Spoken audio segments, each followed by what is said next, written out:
রচিত করেছে মানুষ। যেমন আমরা যে বাংলা ভাষা যে ব্যবহার করতেছি, এটা 200 বছর আগে বাংলা ভাষার কোনো অস্তিত্ব ছিল না, উর্দু ছিল না। এর আগে খিচুড়ি ভাষা ছিল, কেউ উর্দু ভাষা ব্যবহার করত, আর কেউ ইংরেজি ভাষা ব্যবহার করত। যার যেটা মনে চাই সে সেভাবে ব্যবহার করত। 200 বছরের আগে বাংলা ভাষার কোনো অস্তিত্ব ছিল না। যে কেউ এই ক স্বর অ স্বর আ, এরপরে রস্যি দীর্ঘি, এগুলি উচ্চারণ করে প্রত্যেক এক একটা জিনিসের নাম দেওয়া হলো। এরপরে জিনিসগুলো আমরা মুখস্থ করে এখন বলতেছি। এরকম ভাবে ইংরেজি ভাষা 500 বছর আগে এটা ছিল না। ইংরেজি ভাষার আবিষ্কার হয়েছে 500 বছর আগে, এটা ছিল না। কিন্তু এই ইংরেজি ভাষা যে এখন আছে এটার অস্তিত্ব আগে কিন্তু ছিল না। এরপরে হিন্দি ভাষা, উর্দু ভাষা, এটাও কিন্তু আগে ছিল না। এগুলোর আবিষ্কার হয়েছে পৃথিবীতে। কিন্তু আল্লাহ পাক রব্বুল আলামিন কুরআন এমন ভাবে নাযিল করলেন, মক্কার মধ্যে দারুল আরকাম মাদ্রাসা নবীর জন্য বানিয়ে দিলেন। নবী গো, গোটা পৃথিবীর মধ্যে আমি আল্লাহ তাআলা কোন ভাষার মাধ্যমে কোন ভার্সিটি তৈরি করার সুযোগ দিই নাই। নবী গো, কোরআনের একটা ভার্সিটি আপনি তৈরি করেন আরব কান্ট্রিতে। এরপরে মদিনা আসার পরে আসহাবুস সুফফার ভার্সিটি আপনি আবিষ্কার করেন। আপনি আপনার সাহাবীদেরকে কোরআন তেলাওয়াতের মাধ্যমে তাদেরকে এখানে শিক্ষা পাঠ দান শুরু করেন। আল্লাহর নবী বলেন, মান ক্বরাআল কুরআন ফাস্তাযহারাহু ফাআহাল্লা হালালাহু ওয়া হাররামা হারামাহু আদখালাহুল্লাহুল জান্নাহ। আল্লাহর নবী বলেন, আমার যে সমস্ত উম্মতদের মধ্যে থেকে যারা কোরআনে কারীম পড়বে, ফাস্তাযহারাহু আই ফাআহফাযাহু, যারা কোরআনে কারীম মুখস্থ করবে, ফাআহাল্লা হালালাহু ওয়া হাররামা হারামাহু, হালালকে হালাল মানবে, হারামকে হারাম মানবে, আদখালাহুল্লাহুল জান্নাহ, আল্লাহ পাক রব্বুল আলামিন ওই সমস্ত হাফেজ কোরআনদেরকে কুদরতি হাত দিয়ে জান্নাতের মধ্যে প্রবেশ করাবেন। কোন হাত দিয়ে? হাফেজে কোরআন যখন জান্নাতের গেটের মধ্যে তিনি যখন দাঁড়াবেন, বাম দিকে তাকাবেন, তখন দেখবেন তার মা, তার বাবা, তার দাদা, তার নানি জাহান্নামের আগুনে জ্বলতেছে। আল্লাহ পাক রব্বুল আলামিনকে বলবে, আল্লাহ, লাল গালিচা বিছানো হলো, জান্নাতের গেটে এখনো পর্যন্ত উঠতে পারি নাই গো আল্লাহ, এখনো পর্যন্ত জান্নাতের গেট এখনো পর্যন্ত দূরত্ব আছে। জান্নাতের প্রথম গেট কতটুকু দূরত্ব হবে?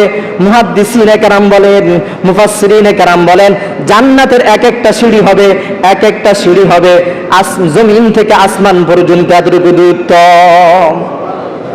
আল্লাহ পাক রব্বুল আলামিনের কাছে ফরিয়াদ করবে, আল্লাহ, আমার মা জাহান্নামের আগুনে জ্বলতেছে, আমার বাবা জাহান্নামের আগুনে জ্বলতেছে। যে মায়ের কারণে আমি আজকে হাফেজে কোরআন হয়েছি, যে দাদার কারণে আমি হাফেজে কোরআন হয়েছি, যে নানার কারণে আমি হাফেজে কোরআন হয়েছি, এ মাকে ছাড়া, এ দাদাকে ছাড়া, এই নানাকে ছাড়া আমি জান্নাতের প্রথম সিঁড়িতে উঠবো না, জান্নাতের প্রথম সিঁড়িতে আমি অবস্থান করব না, 6666 তালার মধ্যে আমি অবস্থান করব না। আল্লাহ পাক রব্বুল আলামিন হাফেজে কোরআন মুখে বলবে, ওয়াসাফাহু ফি আশরাতিন মিন আহলি বাইতিহি কুল্লুহুম ক্বাদ ওয়াজাবাত লাহুন নার। আমি আল্লাহ তাআলা তোমাকে আজকে হাসরের মাঠে উকিল বানিয়ে দিলাম, তুমি ওকালতি করে জাহান্নামী প্রাপ্ত 10 জন লোককে তুমি সুপারিশ করে তুমি তোমার সাথে জান্নাতে নিয়ে যাও। আমরা কোরআন শিখব তো ইনশাআল্লাহ। কিতাবুন আনজালনাহু ইলাইকা লিতুখরিজান নাসা মিনাজ যুলুমাতি ইলান নূর। আল্লাহ পাক রব্বুল আলামিন বলে, হে বনি আদম, আমি আল্লাহ তাআলা কোরআন নাযিল করেছি যাতে করে তোমাদেরকে কোরআন আমার রাসূল যেন অন্ধকারচ্ছন্ন পথ থেকে তোমাদেরকে আলোকময় রাস্তার মধ্যে ফিরে আনতে পারি। আম্মা বা'দু ফাকাদ ক্বালা আল্লাহু তাবারাকা ওয়া তাআলা ফি কালামিহিল মাজিদ ওয়া ফুরকানিহিল হামিদ। আউযু বিল্লাহি মিনাশ শাইতানির রাজীম। বিসমিল্লাহির রহমানির রহিম। ইন্না আ'তাইনাকাল কাউসার ফাসাল্লি লিরাব্বিকা ওয়ানহার ইন্না শানিআকা হুয়াল আবতার وقال رسول الله صلى الله عليه وسلم من قرأ حرفا من كتاب الله فله به حسنة والحسنة بعشر أمثالها لا أقول ألف لام ميم حرف ولام حرف وميم حرف آمنت بالله صدق الله مولانا العظيم وصدق رسوله النبي الكريم ونحن على ذلك من الشاهدين والشاكرين والذاكرين والحمد لله رب العالمين اللهم صل على محمد وعلى آل محمد كما صليت على إبراهيم وعلى آل إبراهيم إنك حميد مجيد اللهم بارك على محمد وعلى آل محمد كما باركت على إبراهيم وعلى آل إبراهيم إنك حميد مجيد ربي زدني علما ربي زدني علما ربي زدني علما رب اشرح لي صدري ويسر لي أمري واحلل عقدة من لساني يفقه قولي سبحانك لا علم لنا إلا ما علمتنا إنك أنت العليم الحكيم আল্লাহ পাক রব্বুল আলামিনের দরবারে শুকরিয়া জ্ঞাপন করি যে আল্লাহ পাক রব্বুল আলামিন আমাদেরকে দয়া করে মায়া করে এলাকার সমস্ত মানুষ থেকে ইন্তেখাব করে নির্বাচন করে সবচেয়ে প্রিয় জায়গা মসজিদে আসা এবং বসার তৌফিক দান করেছেন। এজন্য আমরা সেই মাওলা পাকের দরবারে অন্তরের গভীরতা থেকে অন্তরের অন্তরস্থল থেকে একবার কালিমাতুশ শুকরিয়া আদায় করে আলহামদুলিল্লাহ। গত সপ্তাহের আগের সপ্তাহ আমি আলোচনা করেছি সূরা রহমানের তাফসীর। এই সূরা রহমানের তাফসীরের মধ্যে থেকে একটি বিষয় আলোচনা যেটা গত সপ্তাহের আগের সপ্তাহ করা হয় নাই, সেটা হলো কোরআন নিয়ে আলোচনা। সেটা কি নিয়ে আলোচনা? কোরআন নিয়ে। অনুগ্রহ করে বয়ানের সময় কথা বলেন না, আমি কি বলুন এখান থেকে আমি নিজেও জানি না, নাহলে আলোচনা এখানে বন্ধ করুন। কথা বললে আমার কোরআন ও হাদিসের সময় যখন কথা বলা হয়, বিশেষ করে আমি যখন কথা বলি, আমি এর আগে যত মসজিদে জুমা পড়েছি কোন মসজিদের মুসল্লির একটা কথা বলতে দিই নাই। ফলে আপনারা রাগ হন বা আমার দুশ্মন হয়ে যান, পুরো এলাকার লোক একরকম হয়ে যান, আমি এগুলো কিছু পরোয়া করি না। কিন্তু কোরআন হাদিসের আলোচনার সময় একটা কথা বলতে পারবেন না। যদি ভালো না লাগে, হুজুর আপনার আলোচনা তো ভালো লাগে না, কোরআন তেলাওয়াত শুনতে ভালো লাগে না, তা আঙ্গুল দিয়ে কাফের মুশরিকদের মতো এভাবে আঙ্গুল দিয়ে হাত রাখবেন, হুজুর ভালো লাগে না। দয়া করে অনুগ্রহ করে বলতেছি, আমি বারবার বলেছি, অনুগ্রহ করে বলতেছি, একটা শব্দ বলতে পারবেন না। আলোচনা যতটুকু হবে মনোযোগ সহকারে শুনবেন, ইনশাল্লাহ আমলের জজবা তৈরি হবে। সবাই আমল করবেন ইনশাল্লাহ। কথা বলবেন। আর ফেরেশতারা লানত দেয় না? লানত দেয়নি তো লানত দেওয়া এটা ভালো কাজ না খারাপ কাজ? ফেরেশতাদের অভিশাপে যদি আপনি অভিশপ্ত হন, আপনার দুনিয়াও ধ্বংস, পরকালও ধ্বংস। এটা বুঝেন না কেন ভাই? আল্লাহ আমাদেরকে আমল করার তৌফিক দান করুক। তাহলে আজকের আলোচনার বিষয়বস্তু হলো কোরআন নিয়ে। কি নিয়ে? কোরআন নিয়ে আজকের আলোচনার বিষয়বস্তু। আমরা কোরআন শিখব, কোরআন অনুযায়ী নিজের জীবনকে সুন্দরভাবে পরিচালিত করব, এটাই হচ্ছে আমাদের সবচেয়ে আজকে গুরুত্বপূর্ণ কথা। মনে রাখবো তো ইনশাআল্লাহ। কোরআন কাকে বলে? কোরআন কোরআন নিজেই পরিচয় দিচ্ছে। কিতাবুন আনজালনাহু ইলাইকা লিতুখরিজান নাসা মিনাজ যুলুমাতি ইলান নূর।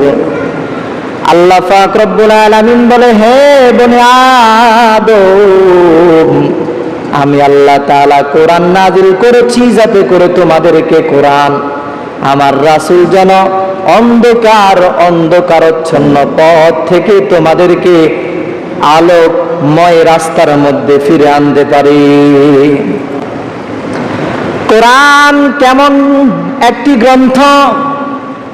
গোটা পৃথিবীর মধ্যে যত গ্রন্থ আছে সব হচ্ছে মানব রচিত গ্রন্থ। কোরআন হচ্ছে আল্লাহ রচিত গ্রন্থ। কি রচিত গ্রন্থ? আল্লাহ রচিত গ্রন্থ। গোটা পৃথিবীর সমস্ত বইগুলোকে যদি এক পাল্লায় যদি রাখা হয়, কোরআনের একটা অক্ষরকে যদি আরেক পাল্লায় যদি রাখা হয়, তাহলে ওই অক্ষরের পাল্লাটা ভারী হয়ে যাবে। কারণ দুনিয়ার যত বিজ্ঞান আছে, দুনিয়ার যত বই পুস্তক আছে, সব বই পুস্তক লিখেছে মানুষ, রেখেছে। লেখার পরে পরিশেষে লেখে যে আমার জন্য কোনো ত্রুটি বিচ্ছুতি যদি হয়ে থাকে তাহলে আমাকে ক্ষমার দৃষ্টিতে দেখবেন, ভুল তো হতে পারে। কিন্তু আল্লাহর কোরআন এমন একটা দামি গ্রন্থ, এটা এমন একটা দামি কিতাব, এই দামি কিতাবের শেষে এটা বলা হয় নাই যে ভুল ত্রুটি যদি হয় তাহলে ক্ষমার দৃষ্টিতে তোমরা দেখবা। দুনিয়ার মধ্যে যত বই পুস্তক আছে সব বই পুস্তক দামি নয়, কোরআন দামি। কোরআন কেমন দামি? হাদিসে কুদসিতে আছে, আল্লাহর নবী বললেন, আল্লাহ পাক রব্বুল আলামিন হাদিসে কুদসিতে বলেন, আল কুরআন ওয়াহাব্বু ইলাল্লাহি মিনাস সামাওয়াতি ওয়াল আরদি ওয়া মান ফীহিন্না। আসমান এবং জমিনের মধ্যে যা কিছু আছে, সাত আসমান সাত জমিনের মধ্যে যাহা কিছু আছে সব কিছু থেকে দামি হলো আল্লাহর কাছে আল কোরআন। আল্লাহর কাছে দামি কি? আল কোরআন। আসমান আর জমিনের মধ্যে যত কিছু আছে সব কিছু থেকে দামি কি? আল কোরআন। সবাই বলেন কি? আল কোরআন। কিন্তু কোরআন এমন একটা দামি গ্রন্থ, কোরআন এমন একটা দামি গ্রন্থ, এই কোরআনকে লেখা হয়েছে আরবি ভাষায়। কোন ভাষায়? কথা বলেন না, কোন ভাষায়? আল্লাহ তাআলা সূরা ইউসুফের মধ্যে বলেন যে আমি আল্লাহ তাআলা কোরআনকে আমি নাজিল করেছি আরবি ভাষায়। কোন ভাষায়? যাতে করে তোমরা বুঝতে পারো কোরআন আমি আরবি ভাষায় নাজিল করলাম। তাহলে এই যে বাংলা ভাষার যে রূপটা আছে, ইংরেজি ভাষার যে রূপটা আছে, উর্দু ভাষার যে রূপটা আছে, এরপরে আরো যত ভাষা আছে ৬,০০০ কিংবা ৩,০০০ যত ভাষা আছে, সব ভাষার একদিন কিন্তু অস্তিত্ব ছিল না। এগুলো কোনো না কোনো মানুষ এগুলো আবিষ্কার করেছে। কিন্তু আরবি ভাষা এটা এমন একটা দামি ভাষা, যে ভাষা রূপ দিয়েছেন, যে ভাষা সর্বপ্রথম ব্যবহার করেছেন, তিনি আর কেউ নয়, তিনি হচ্ছেন আমাদের সকলের মালিক আল্লাহ। আল্লাহ পাক রব্বুল আলামিন সর্বপ্রথম আলিফ ব্যবহার করেছেন, আল্লাহ পাক রব্বুল আলামিন বা ব্যবহার করেছেন, আল্লাহ পাক রব্বুল আলামিন তা ব্যবহার করেছেন। এভাবে ইয়া পর্যন্ত প্রত্যেকটা অক্ষরগুলোকে ব্যবহার করে রব্বে কারীম পবিত্র কালামুল্লাহ শরীফটা নিজের জবান মোবারক দিয়ে পাঠ করে জিব্রাইলের মাধ্যমে আমার নবীর উপর নাজিল করেছেন। তাহলে যত ভাষায় যত স্কুল কলেজ ভার্সিটি আবিষ্কার হয়েছে, এগুলোর কিন্তু আগে কিন্তু অস্তিত্ব ছিল না। আমাদের বাংলাদেশের মধ্যে যত প্রাইমারি স্কুল আছে এগুলো 100 বছর আগে, 200 বছর আগে প্রাইমারি স্কুলের কিন্তু অস্তিত্ব ছিল না। ইবতাদায়ী মাদ্রাসা অথবা মুক্তব খানা হিসাবে পরিচিতি ছিল, কিন্তু এরপরে প্রাইমারি স্কুল হয়েছে যে মোটামুটি কিছু ভাষায় পারদর্শী অর্জন করলো, সে প্রাইমারি স্কুলটা আবিষ্কার করলো। এরপরে যে প্রাইমারি স্কুলের মধ্যে যে দক্ষতা অর্জন করলো, সে এরপরে হাই স্কুল আবিষ্কার করলো। হাই স্কুলের মধ্যে যারা মোটামুটি যারা দক্ষতা অর্জন করলো তারা ভার্সিটি আবিষ্কার করলো। ভার্সিটি পর্যন্ত তারা মোটামুটি পড়ার একটা মান তারা তৈরি করলো। তাহলে প্রত্যেকটা ইউনিভার্সিটি, প্রত্যেকটা কলেজ ভার্সিটির এগুলো আগে অস্তিত্ব ছিল না। যত শিক্ষক এখন আছে এরা কিন্তু পরিপূর্ণ ভাষা মোটামুটি জানতে জানতে জানতে জানতে জানতে জানতে আজকে বিসিএস ক্যাডার হচ্ছে, মাস্টার্স কমপ্লিট করতেছে। কিন্তু এর আগেই মাস্টার্স কমপ্লিট করার সীমান বাংলাদেশের মধ্যে ছিল না, মেট্রিক পর্যন্ত ছিল। তাহলে দেখা যায় মেট্রিকের আগে যে ছিল সেটা ছিল 8 পর্যন্ত, 8 এর আগে ছিল 7 পর্যন্ত, 7 এর আগে ছিল 6 পর্যন্ত, এর আগে ছিল 5 পর্যন্ত, এর আগে ছিল 4 পর্যন্ত, এর আগে ছিল 3 পর্যন্ত, এর আগে ছিল 2 পর্যন্ত, এর আগে ছিল 1 পর্যন্ত। 1 এর নিচেটা সকলে জানি, এরপর হলো 0 আর 0। কিন্তু আল্লাহ পাক রব্বুল আলামিন কুরআন এমন ভাবে নাযিল করলেন, মক্কার মধ্যে দারুল আরকাম মাদ্রাসা নবীর জন্য বানিয়ে দিলেন। নবী গো, গোটা পৃথিবীর মধ্যে আমি আল্লাহ তাআলা কোন ভাষার মাধ্যমে কোন ভার্সিটি তৈরি করার সুযোগ দিই নাই। নবী গো, কোরআনের একটা ভার্সিটি আপনি তৈরি করেন আরব কান্ট্রিতে। এরপরে মদিনা আসার পরে আসহাবুস সুফফার ভার্সিটি আপনি আবিষ্কার করেন। আপনি আপনার সাহাবীদেরকে কোরআন তেলাওয়াতের মাধ্যমে তাদেরকে এখানে শিক্ষা পাঠদান শুরু করেন। তাহলে শিক্ষা, কোরআন শিক্ষা ছাড়া যত শিক্ষা আছে সব শিক্ষা যদি তালাশ যদি করা হয়, অন্বেষণ যদি করা হয়, তাহলে একেবারে শুরু থেকে শেষ পর্যন্ত যদি তালাশ করা হয়, শুরু পর্যন্ত যদি আসা হয়, তাহলে 0 আর 0।